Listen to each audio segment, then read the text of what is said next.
Selamat datang di Story Kauri. Ini adalah channel kedua artikel YouTube. Jangan lupa subscribe ya guys, dan tekan notifikasinya. Kisah pemuda kaya, anak bos besar, pemilik 73 perusahaan, yang menjadi cleaning service. Episode 451. Kenshin yang masuk ke tempat pesta. Tak ada penjaga pintu yang berani melarangnya. Karena di samping kiri dan kanannya, ada tamu-tamu undangan, yang sangat dihormati, orang-orang penting yang tak lain pengusaha, yang turut hadir di acara itu. Begitu pula Iwan Indah dan temannya, yang masuk ke tempat yang sama. Mereka yang berseragam cleaning service, langsung menjadi pusat perhatian, bagi orang yang ada di dalam. Di antaranya ada yang bilang, siapa tamu tak diundang itu? Kok bisa masuk ke sini? Dengan pakaian begitu, namun karena yang mengiringi, yang mengantar dan menemani, adalah seorang yang dihormati. Para pengusaha ternama, mereka pun hanya bisa melihatnya. Menjadi heran dibuatnya, tamu-tamu itu bertanya-tanya. Pandangan mereka teralihkan, tak lagi ke hiburan pesta. Bahkan Magdalia yang punya acara. Magdalia yang memakai gaun mahal. Penampilannya yang begitu mewah. Sampai diacuhkan, tak dilihat banyak orang. Karena semuanya melihat ke arah Kenshin, pemuda yang tak dikenal, yang pakaiannya biasa, dikawal para pengusaha. Hal itu tentu sangat mengejutkan. Magdalia pun kaget sekali, sampai-sampai menggigit jari. Demikian dengan kerabatnya, yang seorang wanita, si Paris namanya. Paris pun jadi terdiam, tatapannya masih memandang. Dalam benaknya bertanya, ada apa ini? Kok pengusaha kaya di sini menghormati cowok itu? Paris pun penasaran, ingin tahu sebabnya. Dan di saat yang demikian, malah salah satu orang kaya itu tiba-tiba datang menghampiri ke tempatnya Magdalia. Pak Willy namanya, seorang pengusaha batu bara, yang langsung bicara. Oh ya Nona Magdalia, maaf sebelumnya, kita tadi langsung masuk saja, tanpa permisi dan minta izin. Karena mengantar tuan muda, yang lagi ada perlunya. Tuan muda mau mengambil mangga, jadi kita yang mengajaknya. Magdalia pun menjawabnya, oh nggak apa-apa silahkan. Kita nggak melarangnya. Semua pun sangat terheran. Magdalia tak dipanggil tuan putri, malah orang asing yang tak dikenalnya, yang lebih dihormati, dengan disebut tuan muda. Para pengawal di situ pun sama. Mereka jadi terdiam, tak berani melarang, hanya melihat dan memperhatikan. Karena memang sadar, yang bicara ini bos perusahaan. Salah satu orang kaya, yang jadi tamu kehormatan. Kemudian Pak Willy melanjutkan bicara pada seorang penjaga di situ. Oh ya Pak, tolong ambilkan tangga. Saya mau membantu tuan muda untuk mengambilkan mangga. Dan dengan segera, pengawal itu mengiyakan, langsung mengambilnya. Si Paris yang penasaran, langsung saja bertanya, oh ya Pak, laki-laki itu siapa ya? Kok Bapak mengenalnya, memanggilnya tuan muda? Kan Pak Willy punya perusahaan sendiri, yang jadi pimpinan utama, punya banyak karyawan. Saya pun juga heran, Pak Tony dan Pak Ferry, serta orang penting di situ. Mereka kan pimpinan juga, punya perusahaan sendiri. Mengapa sampai menghormati pemuda yang tak dikenal itu? Si Paris bertanya dengan memancing. Magdalia pun mendengarnya, sesekali melihat ke arah Kenshin, yang masih bersama tamu-tamu pentingnya. Kemudian Pak Willy menjawabnya, oh itu memang benar, tuan muda Kenshin, orangnya memang tak suka dikenal. Jadi wajar kalau Nona Paris, ataupun Nona Magdalia, serta banyak tamu di sini, tak mengetahuinya. Karena tuan muda itu, bukan orang yang suka dipuji, tak suka menunjukkan harta, bahkan beliau kerjanya cleaning service. Ketika Pak Willy menyebut kerja itu, si Paris dan Magdalia jadi terkejut. Tak sabar mereka langsung bertanya, apa Pak Willy bilang, dia kerjanya cleaning service? Apa nggak salah itu Pak? Masa orang kaya kerjanya begitu? Pak Willy menjawabnya, oh itu Nona Magdalia, dulu pun saya juga terkaget. Begitu halnya rekan-rekan pengusaha yang di situ. Mereka juga sama, tapi hal itu memang benar. Dan untuk masalah saya punya perusahaan, sangat jauh non Paris.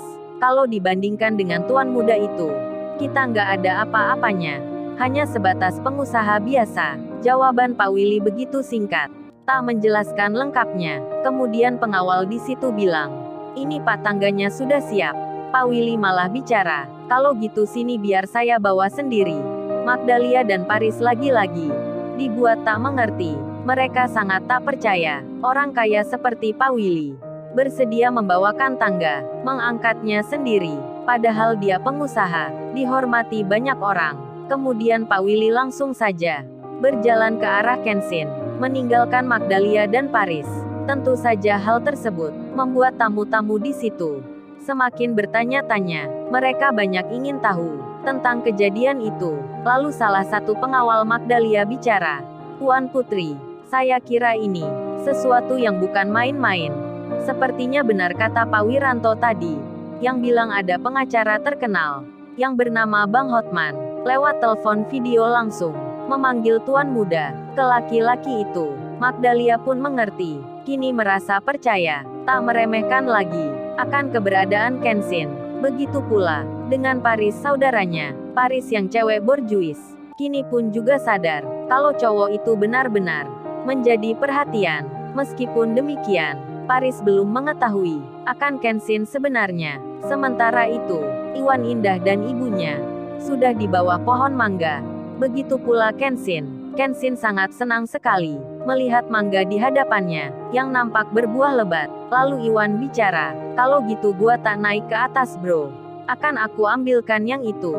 Buah mangga yang di situ sangat bagus sekali." Ibunya Indah pun mengiyakan, setuju dengan yang dikata Iwan. Kalau buah mangga yang berada di atas memang terbaik dari yang lainnya. Namun Kenshin segera bilang, "Jangan Wan, biar aku saja yang naik sendiri. Entar kamu pegang handphoneku." Iwan menjawabnya, "Lu pakai meremehin gua aja bro. Gua ini sudah biasa naik pohon yang tinggi. Di desa gua sering bro." Kenshin menyahutnya, "Iya Wan, gua percaya. Tapi ini lain cerita. Kan Kaori yang minta. Jadi aku yang harus mengambil sendiri. Kamu pegang saja handphoneku. Kalau aku sudah di atas, kamu telepon Kaori dengan video call itu." Dan Iwan langsung mengerti. "Oh begitu maksudnya. Baik-baik bro, aku paham sekarang." Kemudian Kenshin hendak naik pohon. Namun Pak Tony pengusaha yang di situ melarangnya.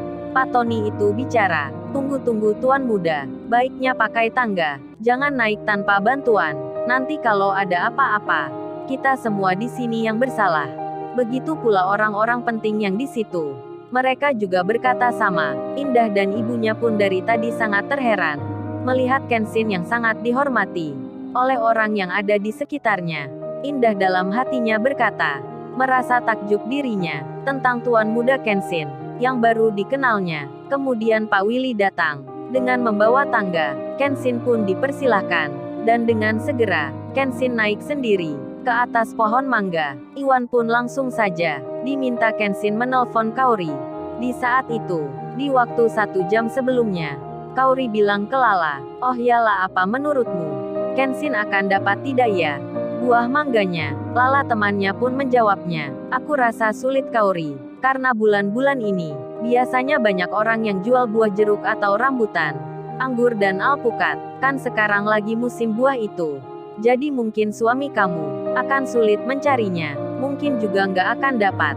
Kamu sih pinginnya buah mangga yang belum waktunya. Kan kasihan suamimu mencari kemana-mana." Kaori pun berpikir sama. Lantas ia menjawabnya, "Iyalah aku mengerti. Tapi gimana lagi? Saat ini, aku lagi pingin makan mangga." Lala temannya menyahut, "Ya udah kamu tunggu aja Kaori.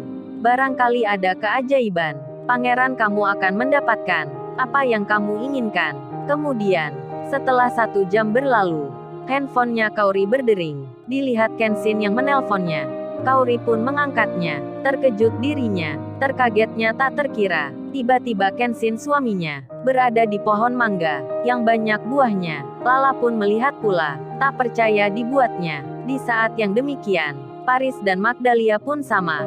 Mereka melihat Kenshin yang di kamera temannya. Bahkan para pengusaha itu masih saja di situ. Di antara mereka, ada yang memegang tangga. Paris dan Magdalia makin penasaran tentang Kenshin siapa. Kemudian cowoknya Magdalia datang.